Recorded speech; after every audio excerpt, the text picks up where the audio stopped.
Hi and welcome to another Monday Live. A nice weekend hat here. I feel a little bit poorly today, but hopefully on the mend. He had, he's a little up and down in temperature over the weekend, but nothing that a bit of cowpaw can't help. And we're finishing off our topic, aren't we? We're finishing off safety play today. So we've been thinking about teams and safety play in July. We are moving on to overcalls next week. So overcalls, looking at the reasons for overcalling. So in a sense you could say a step back in a way, because we've talked about a lot of competitive bidding and all sorts, but I wanted to look at the very basic reasons for overcalling. I'm not saying it's a basic seminar. I'm talking about looking at those fundamentals, one of which, for example, is loving spades, that kind of thing. So that's August. And then September, well, I hope you know what September is. That, of course, is preempt-tember.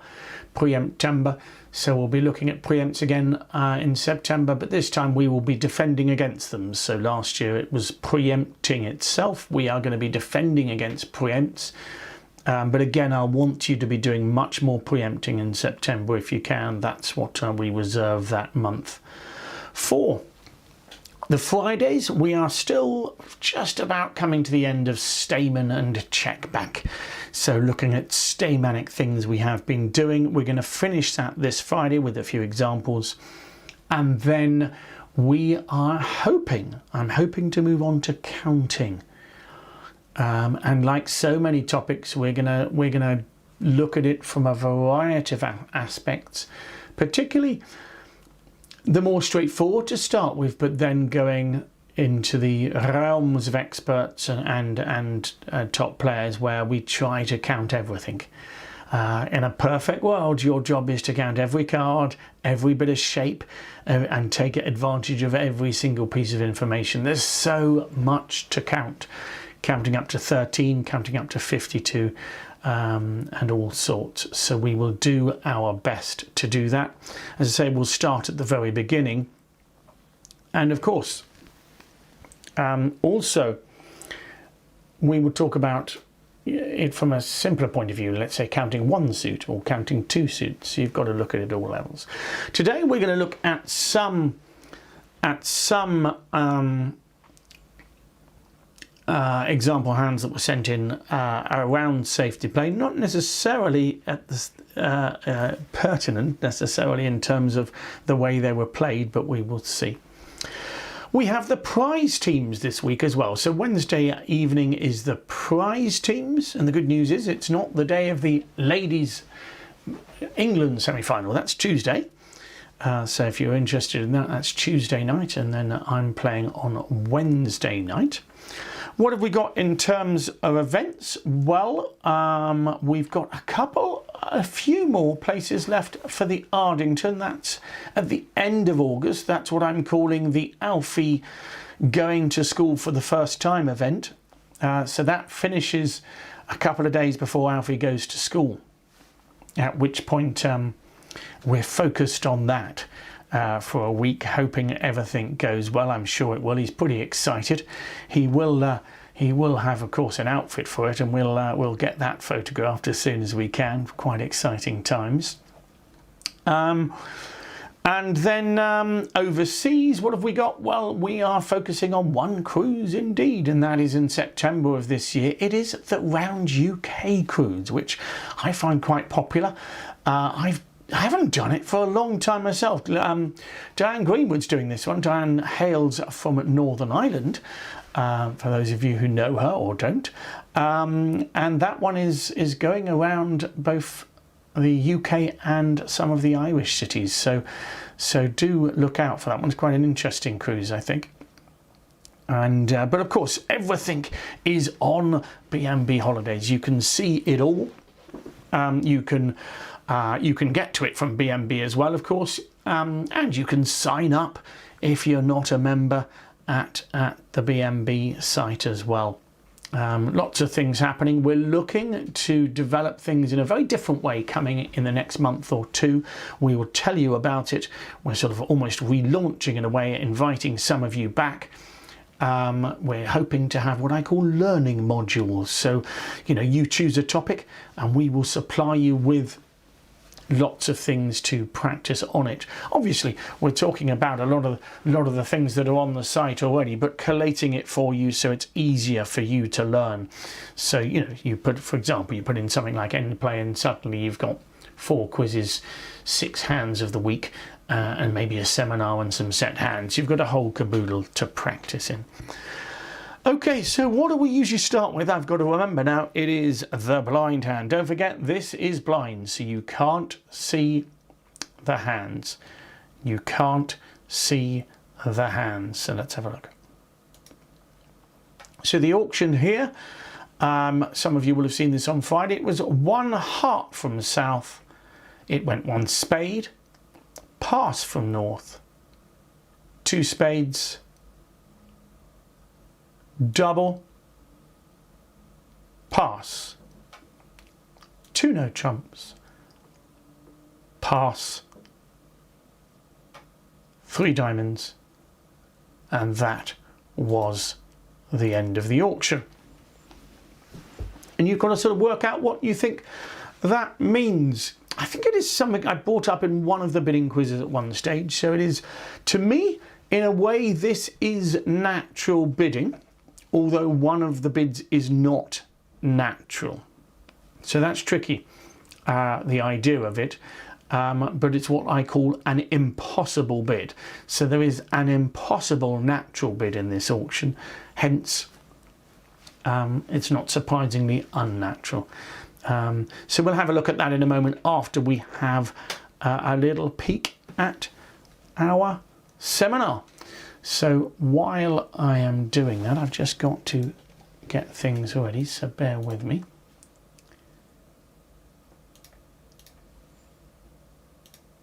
I think that's what I want. Yeah, hopefully. Okay, so we're going to the seminar, so let's look at it. We're looking at safety play. We have been. I'm going to go through a very similar start each time. So reminding ourselves why we play safe. Well, often it's because of the form of game. And the first example we're going to look at, which was sent in today, is a classic one where we would play it differently. Unfortunately, the declarer chose the wrong thing to do at the game he was playing. So we'll see that in a moment. So at different forms of the game, you will play differently, whether it's teams or pairs. Different contracts can make a difference as well. So when you play in a pairs game, usually you go for the most tricks possible. But if you think you're in a very different contract, it becomes different. You're trying to beat other scores. That sometimes happens when you're in a slam.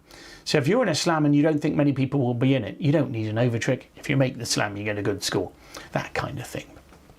So let's remind ourselves how we said we can play safe.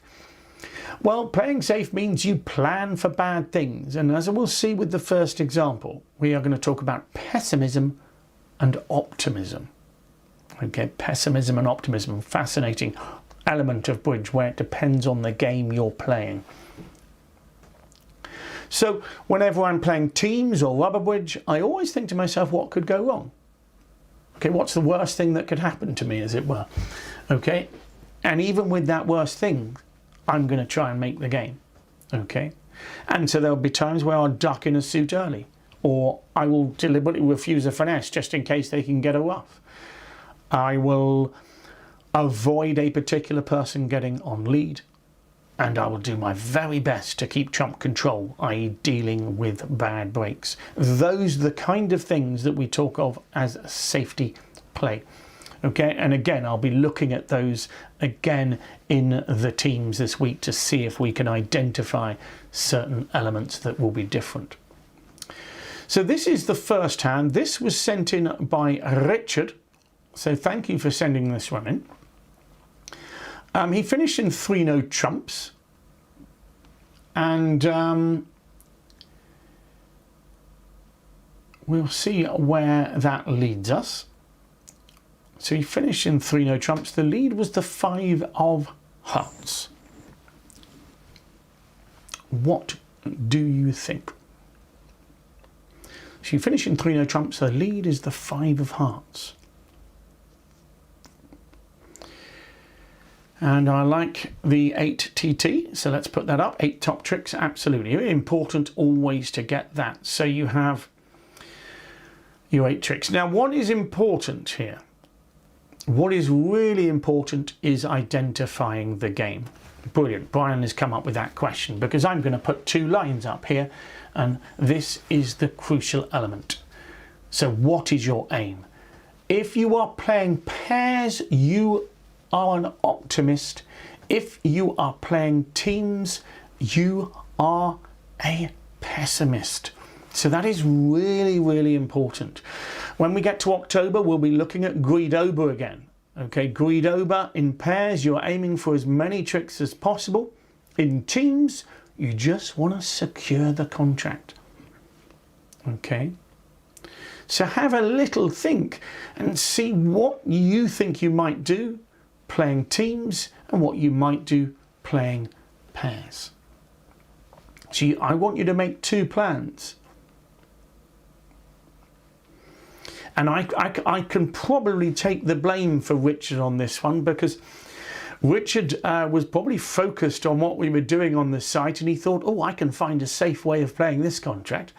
But he was playing pairs and he quite rightly identified that. So playing pairs, you're quite hopeful of making lots of tricks here. Now on a bad day, you could go down if you play it in a particular way. But on a good day, you could make 13 tricks. Okay. What's important here, a couple of people saying ducking. I'm not sure that looks like a good way of playing this hand. Okay, if you duck the first trick and win the second, I don't think you've got any safety. Okay, so here, if you're playing teams, you're looking for safety. But imagine you won the first trick and it would then be south on lead next. I think you're going to be happy. Does that make sense? If you win the ace of hearts and take a diamond finesse, as long as your queen is still there, you are happy chappy, because of course south can win the queen of diamonds, and if he leads a heart back, our queen makes. So I think that's a reasonable way of playing. So you win the ace of hearts, take a diamond finesse, and if it loses, they can't take all their hearts. How about playing pairs? How would you play paying pairs? So let me just move you over here while you're thinking about it, if that's all right. I'm just going to quickly put an auction up here so we can get into the right contract.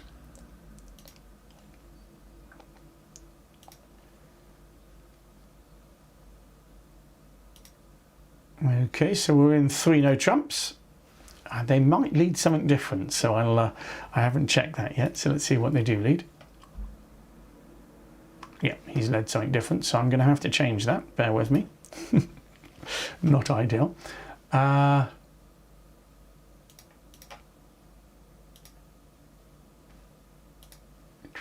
going to guess it's around there. No, we're going to go one more than that. There we go. Okay, so we've got the lead we wanted. Okay, so they've led a heart. Spades and diamonds have been bid. Have we had anybody giving me a plan for a pairs play? What might you do playing pairs here? Yeah, absolutely. So here, what's interesting is if you're playing pairs, you might take the Queen of Hearts first here, because it's not unreasonable to think that 50% of the time that Queen is going to make. Now, it might even be more than that. Okay, the unbid major is a really common play. So for me here, playing the Queen at pairs is reasonable. And what Richard said was he played the ace of hearts and took a diamond finesse, etc. Every single thing works on this hand. And for making 12 tricks, he got less than 50% of the match points. Okay, for making 12 tricks, he got less than 50% of the match points, because if he puts his Queen of Hearts up here, believe it or not, with every single thing making 5 diamonds, 4 clubs, 2 hearts and 2 spades is 13 tricks. Now 13 tricks is not a worry to me. I don't need that if I'm playing teams. But playing pairs, you've got to bear in mind that you don't mind risking your contract here, because you've got 2 finesses, haven't you? You've got the chance of the Queen of Hearts making, and if it doesn't make, well, if the diamond finesse works, well, you've got 5 diamonds, 3 clubs and lots of tricks. Do you know what I mean? So you don't need to be thinking about ducking, and that's crucial, and that's what's so difficult. So here, if you put the Queen of Hearts up, it happens to make. And after that, well, you've got to stop, so you would cross over to a club maybe, and you'd, sorry, apologies, you'd take the ace of diamonds first. So this is playing pairs, don't forget. And now you'd play a club over to the ace, and you'd try a diamond. And believe it or not, that works as well. And if I add in to you the fact that the clubs break 3-3, you do end up with 13 tricks. Okay, 13 tricks. And playing pairs, you need them. So what about if, I tell you what, we'll open up all the hands so you can see them. So when you're playing pairs, you've got to be optimistic. So you actually think, how many tricks could I possibly make? And then you temper that with how many am I going to aim to make? But as I say, even if the diamond finesse works, if the heart finesse works, so if the Queen of Hearts wins, it means you've got 2 stoppers. If the Queen of Hearts gets beaten by the King, well, you've still got the chance of the diamond finesse working. So for both of those to fail is unlucky 25% of the time. Okay, here North has to find a lead. He's had spades and diamonds bid against him. He's got to lead from an honour. Which one would you choose? And if I was leading from his hand, I would probably lead from the major. Okay, so from my point of view here, I think it's a reasonable lead. I'm not saying it's perfect, Richard, but I mean, what can you see? They are horrible leads. The North hand is not one I'm going to give you in a bidding quiz because it's horrible. Okay, he chose a spade. You saw that Q plus did, but again, it is leading into a defined suit, so you know that West has spades. Whereas at least in hearts, there's a chance. Remember, I mean, I can simply change the Queen of Hearts to the Jack of Hearts in the South and the East hands, and suddenly you've got the winning leads. So, but I would love to find a passive lead from the North hand, but I don't know where it is. So you've got to gamble in some way. So it's not a nice hand to lead from. Playing teams, though, I'm playing this differently because I want to make this contract even if both finesses are wrong. Does that make sense? Pam, you're leading away from the Jack of Clubs. So comparing the Jack of a club lead to a heart lead, for me, I might as well bid the unbid major. Okay, it's up to you. But for me, if I was leading away from an honour in both hearts and clubs, I would tend to prefer the major. And I've got King 9 as well, so it's not unreasonable. Okay, so bear in mind here, if I'm playing teams, the way I'm going to play it, I'll just show you. I'm going to play small here. Okay, I'm going to win my ace of hearts because as long as South gets the lead, my Queen of Hearts is protected. So we're back to avoidance the previous month, funnily enough. Here, I would now cash the ace of diamonds. I'm not going to take the finesse on the first round. I would then cross over to the club. And at this point, I would take a diamond finesse.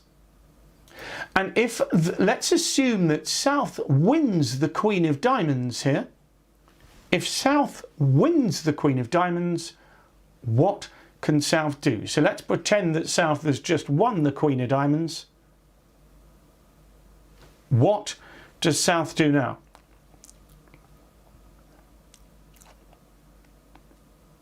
Okay, what can South do? Well, South will probably play a heart, I would imagine.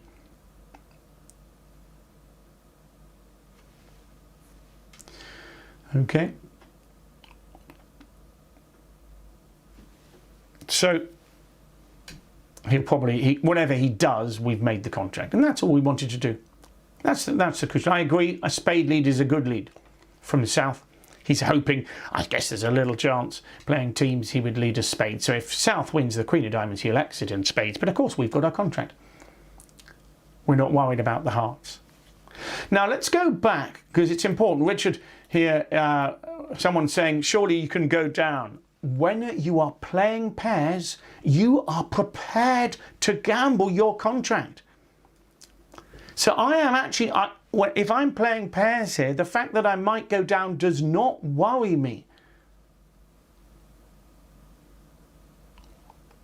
Okay, someone asking why we cash the Ace of Diamonds. The reason we cash the Ace of Diamonds is that Queen of Diamonds could be a singleton.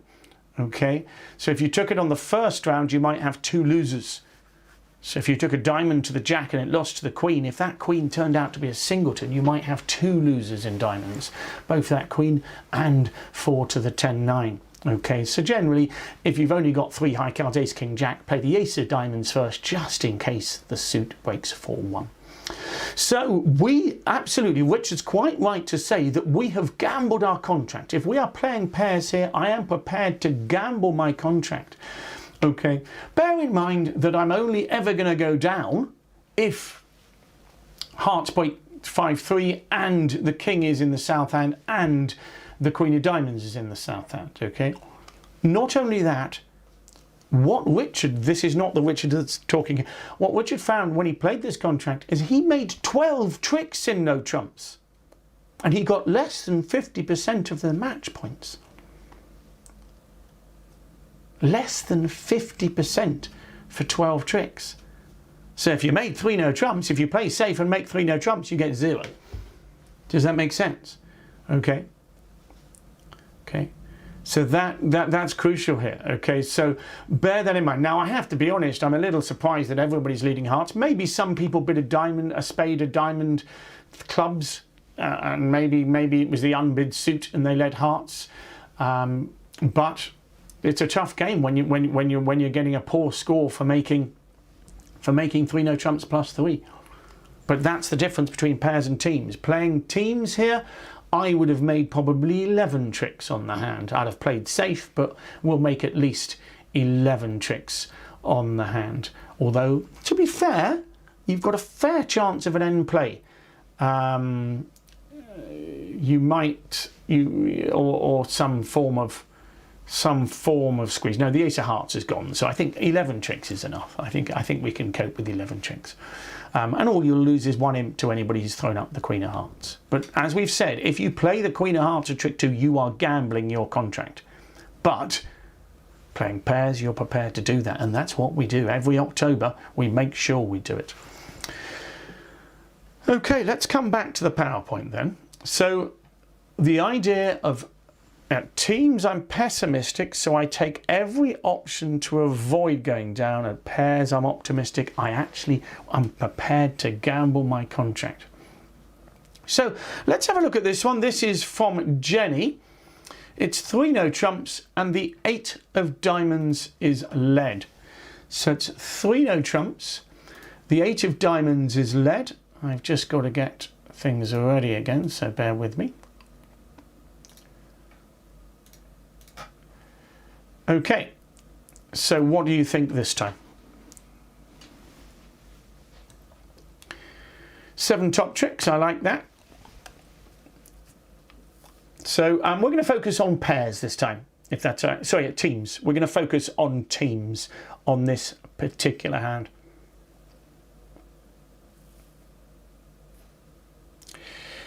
Louise is an optimist playing the 10. I don't think that's going to make too much difference, but we probably would play the 10. I suppose someone might lead from Queen, Jack, 9, 8. So it does make sense. It's not going to cause any harms. But I think we have to look a bit further past the opening diamond lead for our play on this hand. So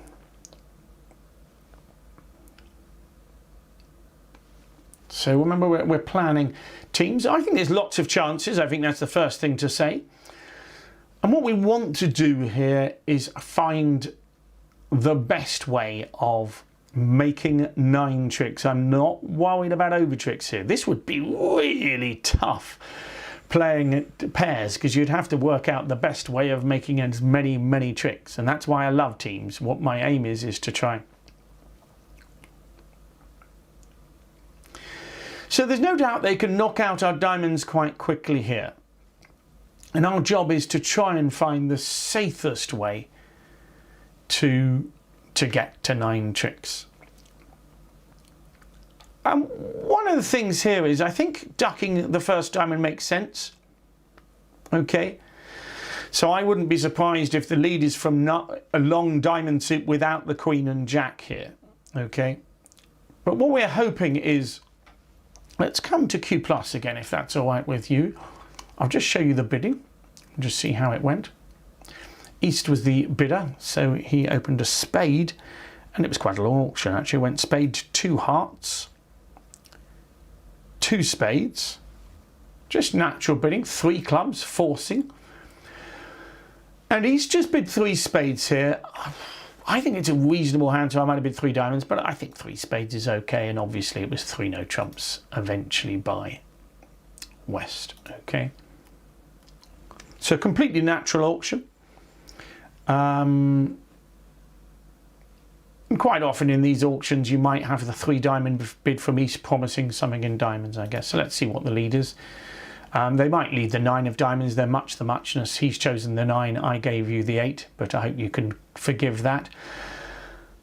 We tried the 10, but obviously we didn't expect that to win. I think ducking makes sense here. We're not in a pairs contract. In a pairs tournament, you might feel that if the hearts work and you get some luck in spades, you might be making lots of over tricks and might not want to waste the first trick here.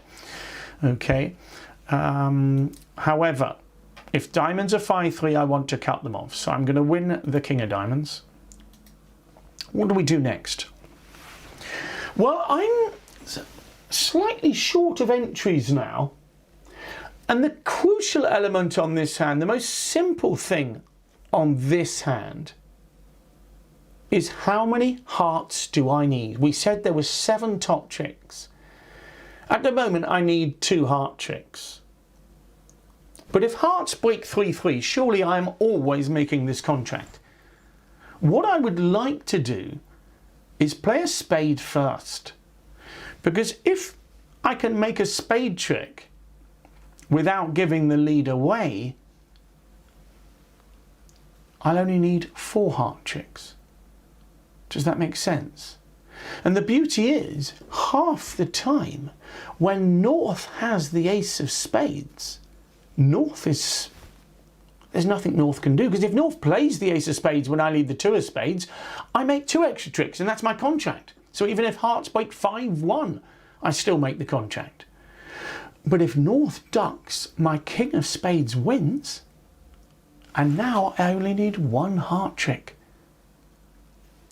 Can you see? So I'm going to lead a spade here and see what happens. I'll put the queen up. I've just won a trick. So I had 7 top tricks. I now have 8. I only need 1 more trick. So we make the safety play in hearts. Can you see the idea?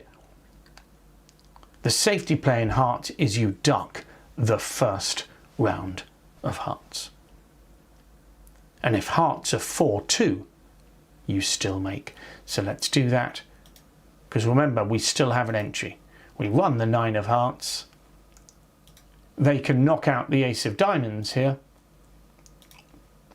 But now we play our ace and the hearts break.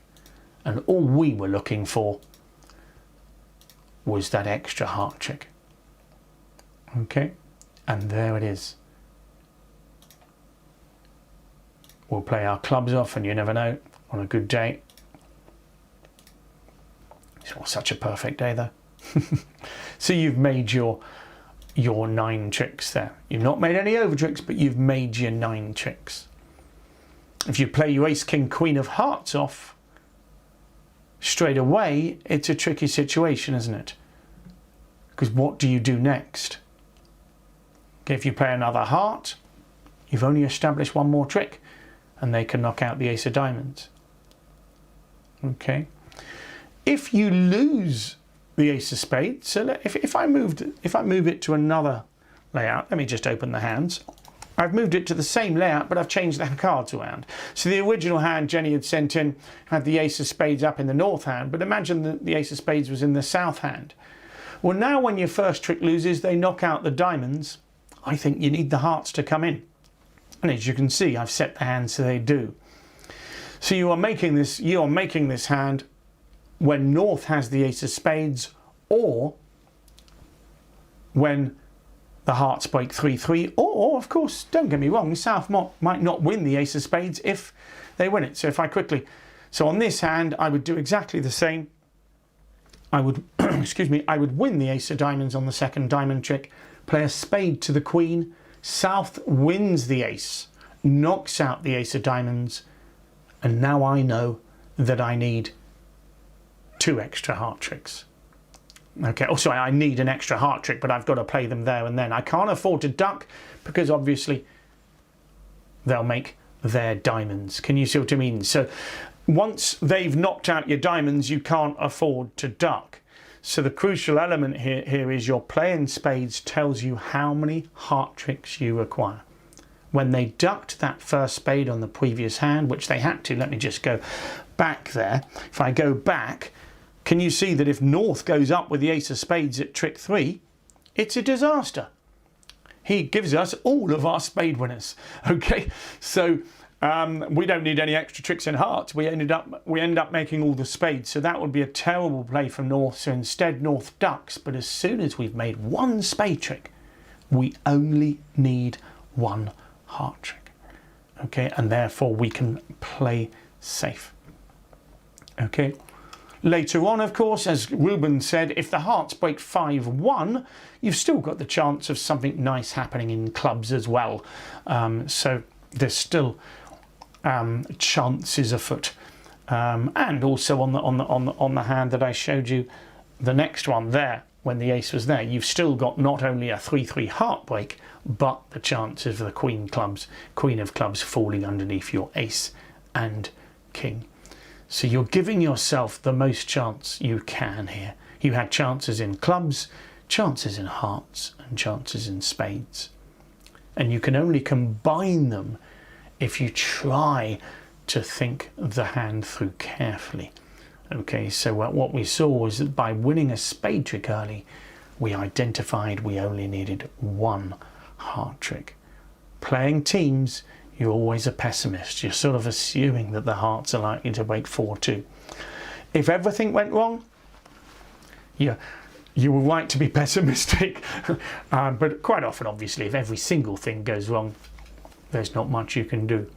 But you'd try your ace king of clubs later on, you'd have tried everything, and you'd then feel miserable. You would still, funnily enough, have chances. You would still have vague chances of making, but you know, all you can do is plan for as much as you can. Okay, so that is the end of that.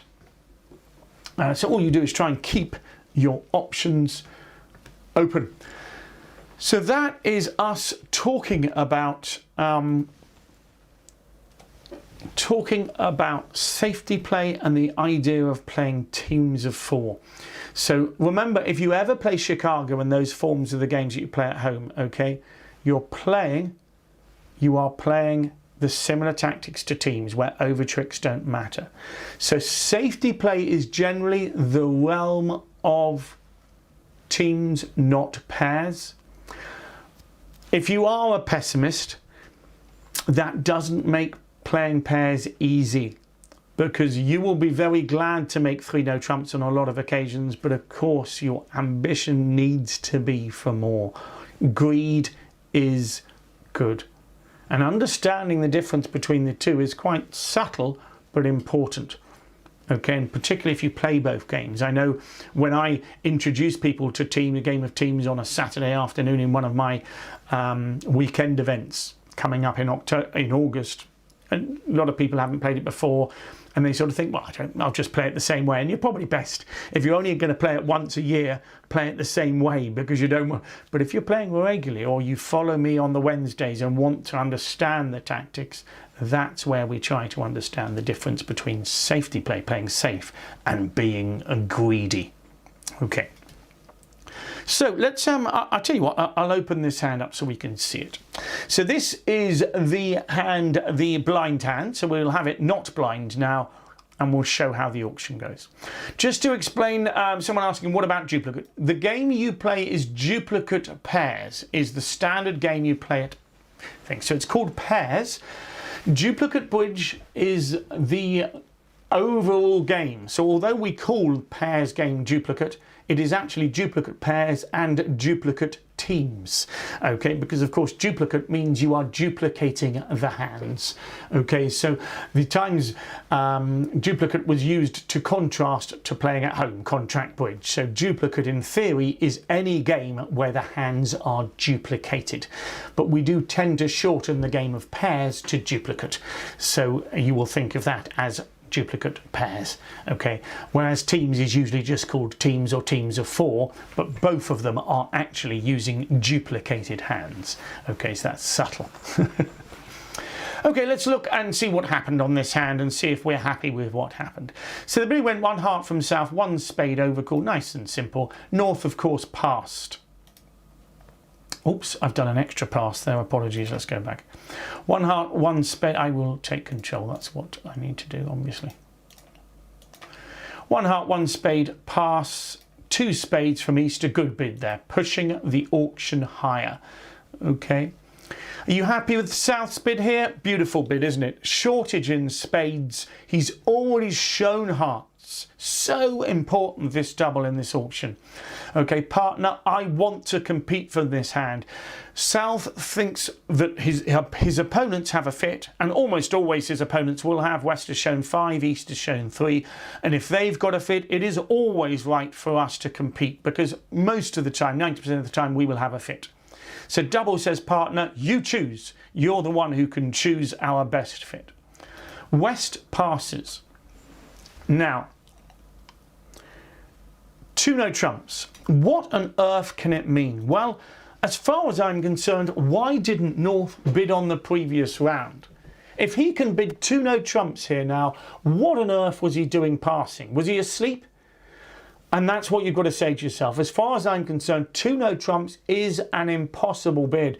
So even if you've never come across this before, you should be thinking to yourself, my partner cannot possibly have a hand that he wants to play 2 no trumps. If he had one, he surely should have bid on the previous round of the auction. And therefore, what it is saying is, partner, I want to play in a contract. You're right. Can you choose? Because I have equal length. And the important thing here is he's not interested in hearts here.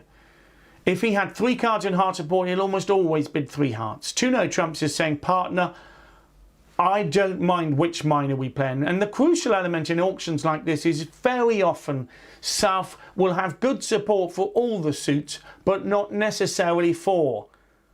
Because South, for me, has the perfect kind of shape for the takeout double, but he will often be 5-4-3-1 here. Okay, and if he is 5-4-3-1, it is imperative that we find the right fit. So 2 no trumps is saying, partner, please choose your better minor. Okay, and obviously South then bids 3 diamonds. Okay, now whether East-West compete to 3 spades is a moot point. If they did, I would want North to make a double here. Okay, it's an aggressive pairs double, but if East-West compete to 3 spades, North needs to be putting a double on there. Okay, North needs to be putting a double. Okay, because 3 spades minus 2 is only 100 points, and 3 diamonds making is 110. I know it doesn't seem much, but greed is good. 3 spades doubled is going to go at least 2 off. Okay, you're going to lead a heart to the ace, a heart ruff, club, heart ruff, club. etc. So you're always going to take 3 spades, a couple off, basically 4 top tricks and 2 heart ruffs. But 3 spades -2 is not enough points. It must be 3 spades doubled. So I don't think they should be competing. So that's why I've got the auction finishing in 3 diamonds.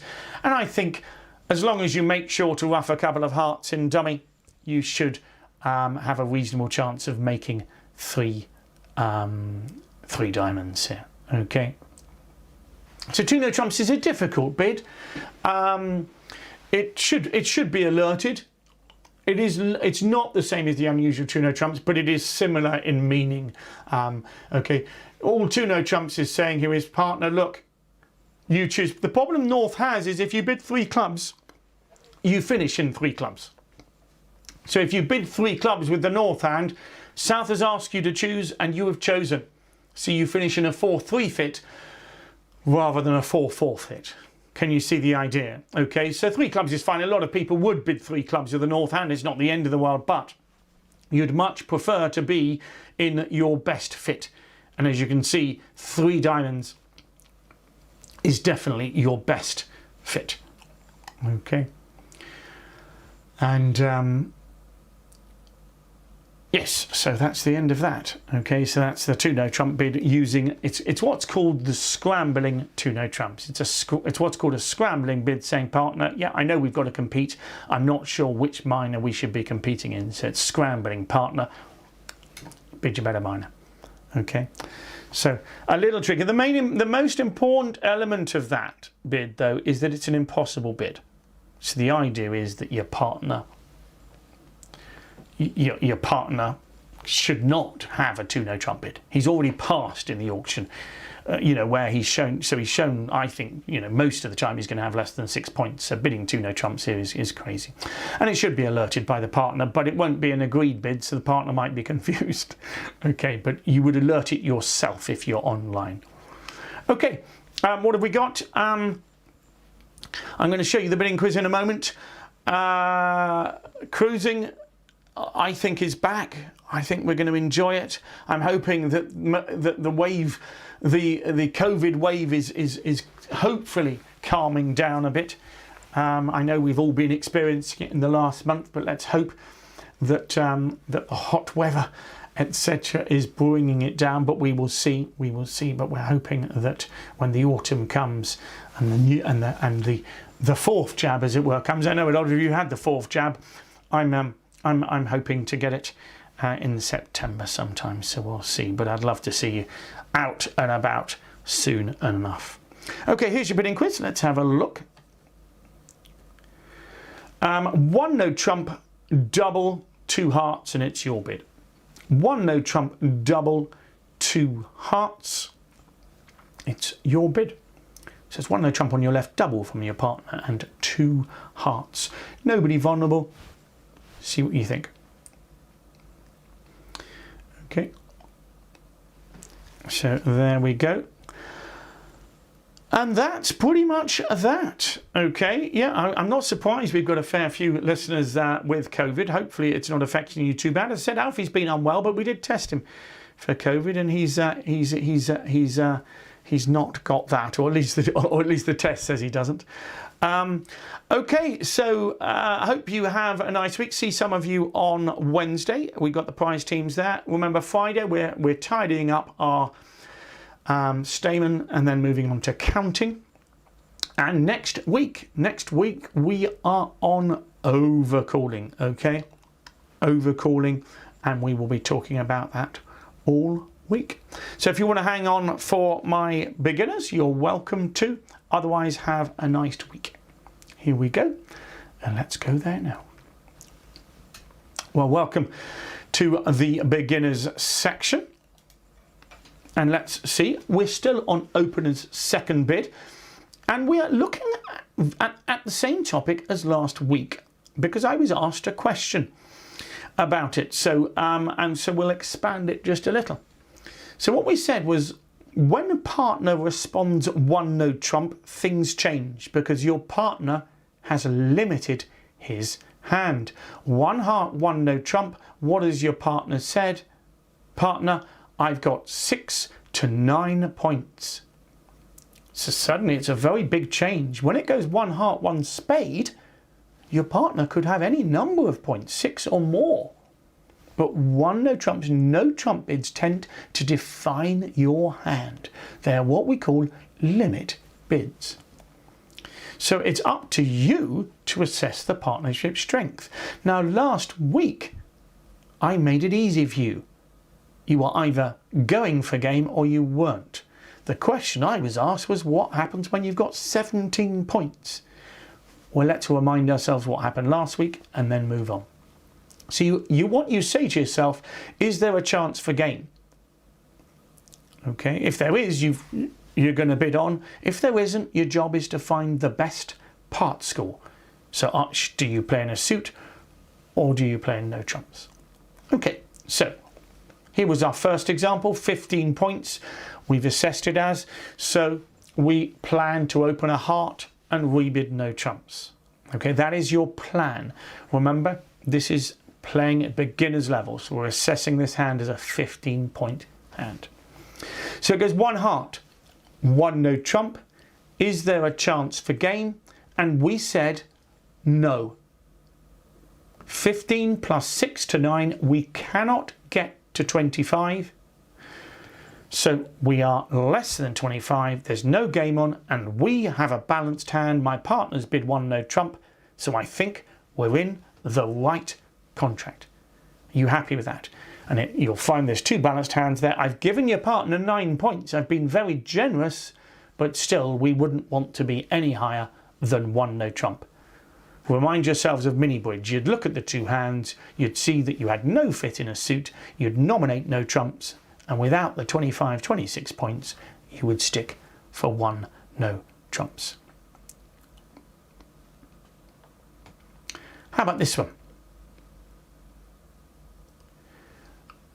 With 19 points here, we had this last week, of course. What we said, same auction, one heart, one no trump.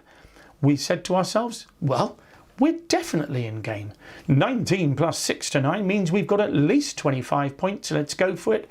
We're relatively flat again, so we jumped to 3 no trumps. So that's what we did last week.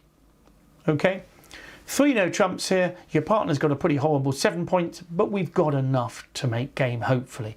You knock out the ace of hearts, and most of the time you've got a good chance of making your game contract. Okay. The question I was asked was, what happens when you've got 17? So we have the same auction. One heart, one no trump. The problem we've got here is that we're not sure if we can make game. The answer is sometimes. And if the answer is sometimes, your job is to invite game. And this is what's so hard in bridge. Bids change all the time, but we have seen this before. Generally, when you know the denomination and you want to invite game, you bid halfway towards it, or towards it, as it were. So here, one no trump you're in, 3 no trumps is game. So if you bid halfway towards game, you're saying, partner, if there had been no chance of game, I'd have left you in 1 no trump. I think there's a chance. So can you look at your hand again? And if you are minimum, leave me in 2 no trumps. If you are maximum, go for game. So I bid 2 no trumps. Partner, I want to play in no trumps, but I'm not sure whether we can make game. So look at the east hand. Is he minimum or is he maximum? And here his range is 6 to 9, so we'd put 6 to 7 points as the minimum and 8 or 9 points as the maximum. Here we've just 7 points and no redeeming features. That's a pass. Partner, if you can't bid game by yourself, I don't think I can help you. And there's not quite enough high cards there for you to make game. What I'm going to do now is throw an extra queen in. Let's do it. Okay. So the same auction, 1 heart, 1 no trump. Partner, I've got 6 to 9, 2 no trumps. With 9 points, you are maximum. So he bids 3 no trumps. And that Queen of Hearts is hopefully enough to allow us to knock out the ace and make our game. In an ideal world, you'll make 4 club tricks because you've got lots of them. 2 diamonds, 2 hearts, a spade. Notice if you were playing mini bridge, when you first started, you might have nominated clubs as trumps. But what we found when we realised the scoring system is clubs are not worth so much. So as long as you feel you've got strength all around, you will often choose a no trump contract. So with 25 or more points and 2 balanced hands, 3 no trumps is the way to go here. Okay, let's finish off this little topic then, because we've still sometimes got to decide on the denomination. So it goes a heart here, 1 no trump. And what we said last week was that with 5 hearts, you should probably just leave it in no trumps here because partner can be quite short. But with 6 hearts, it is not unreasonable to suggest that actually, I know you don't like my hearts that much, partner, but I still think hearts might be the best suit. So with 12 points, game is not on. But for the denomination, you're thinking you'd still like to discuss. So 2 hearts would say, I think, partner, 2 hearts is probably best. And there's your partner's hand. He doesn't really like your hearts, but he trusts you. Having heard his 1 no trump bid, you bid your hearts again, and he's happy to leave you there. And 2 hearts is high enough. You're nowhere near a game contract, but you certainly like having hearts as trumps. And again here, as it turns out, playing mini bridge, you wouldn't necessarily have won the contract because you haven't got the majority of points. But assuming you were given the contract, I hope you would choose hearts because you've got nice 8 hearts between you. Okay, so of course East would pass. And one last hand to finish. 16 points, but a strong 6-card heart suit. And so with that heart suit, I hope you would add a little strength to your hand. So when it goes 1 heart, 1 no trump, I would feel there's a chance for game here. Okay, I think there's a chance. I'm not sure it's on, but I'm also not sure what denomination to play. So I've got 2 decisions to make here. Should we go for game? Should we play in hearts or no trump? So what do you think you could bid with this hand rather than just 2 hearts? So the key is we're going to bid hearts, but by making a jump rebid, you are showing a stronger hand. 3 hearts is showing 16 or 17 points, and importantly, a 6-card heart suit. It allows your partner to decide the final contract. Should we play in 3 hearts? He could choose 3 no trumps or 4 hearts. So he looks at his hand. Is he minimum or maximum? Remember, you have shown 6 to 9 points as the East hand. So 9 points is definitely maximum. So what would he bid? He would bid 4 hearts. Don't forget, your partner's promised 6. So I know it seems odd only holding 2, but you've got 8 between you. So again, if you were playing mini bridge here, you'd look at the 2 hands, you'd say, well, I think we've got enough to go for game, and we've got a heart fit, so I'm going to go for game in hearts. And the likelihood is you'll lose the ace and king of diamonds and just the ace of hearts, hopefully knocking it out and drawing all of the trumps. Remember, we love to do that early, don't we? Okay, so not an easy auction. 1 heart, 1 no trump, jump to 3 hearts, 4 hearts. So that is us dealing with that 1 no trump response and trying to work out what to do next. It is not easy because the language is constantly changing. Every auction means that bids have their meaning slightly different, but in a way it's very similar to a language where word order And even the intonation used, it makes things different. Now, we're not allowed to use intonation when we're bidding in bridge, so that's at least one advantage. Generally, though, there are themes that come up. Jump bids tend to be stronger than simple bids. Okay, bidding on the way to game, 1 no trump to 2 no trumps, is an invitational bid. From 2 hearts to 3 hearts, inviting partner to bid 4 hearts. You'll get these themes, and that's the important thing to identify, because as you get used to it, you'll start to hopefully understand what is natural and what is not, because a lot of bidding is relatively natural. If you bid hearts, you've got hearts. If you then bid clubs, you've got hearts and clubs, and so on. Hopefully naturally getting what's across. If you make a jump bid in an auction, you're usually showing a stronger hand. So I hope you enjoyed that one, and we will move on to another topic next week. Thanks very much, and see you again soon.